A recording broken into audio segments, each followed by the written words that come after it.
Hello there, it's Lisa Bishop, and Grab Your Jars is back to help you with canning, dehydrating, and freezing your foods. This is an introduction, and I just wanted to kind of introduce you to some equipment that you would be using in home canning. So one of the first things that you're going to need is a pressure canner. This is a Presto variety, and I don't remember how much it cost. I've had this canner around for several years now, but you will need a pressure canner. Pressure canners are used for any meats and most vegetables, with the exception of tomatoes.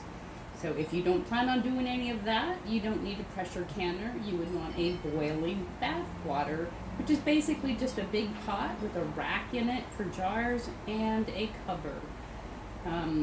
I don't have a boiling bath water. I actually use this pot. I just don't lock it down and use it as a pressure canner. I just put a lid on it and use it as a big pot of boiling hot water. So this kind of has a double purpose for me when I'm canning. You will also need jars, and you can use a multitude of sizes. These are quart jars. If you have a larger family, you want to use probably quart jars for your vegetables and your fruits. And in my family right now, it's basically just down to my husband and I, so a lot of the canning I do is in pint-sized jars. There's also jelly jars, there's half pints, there's just a multitude of varieties of jars. Your brand new jars are going to come with the screw bands and the lid, so you won't need to purchase those your first time around. But if you've been canning for a while, or maybe you find some jars at a garage sale or something, you can actually buy screw bands and lids separately.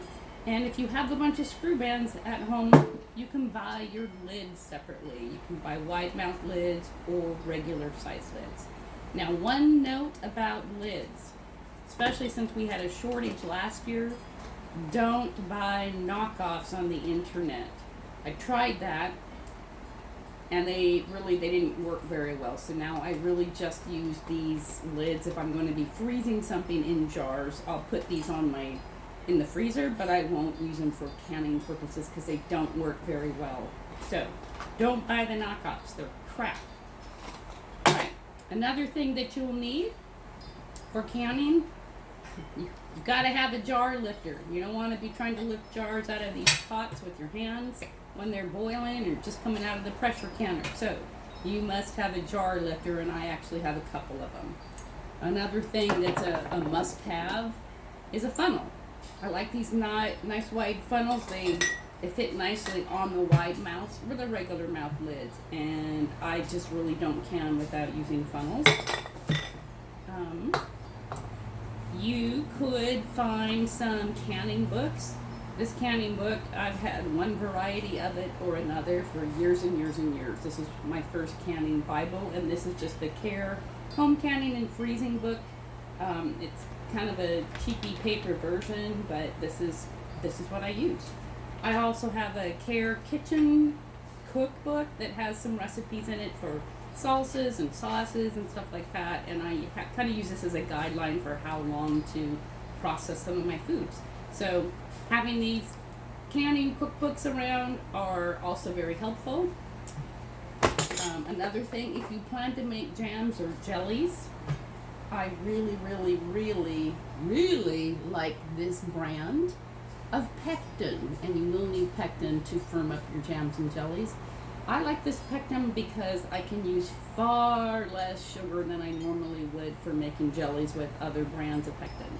So Pomona's Universal Pectin, this is my go-to Pectin. And then the last thing, this is not an absolute, but I freaking love this little pot.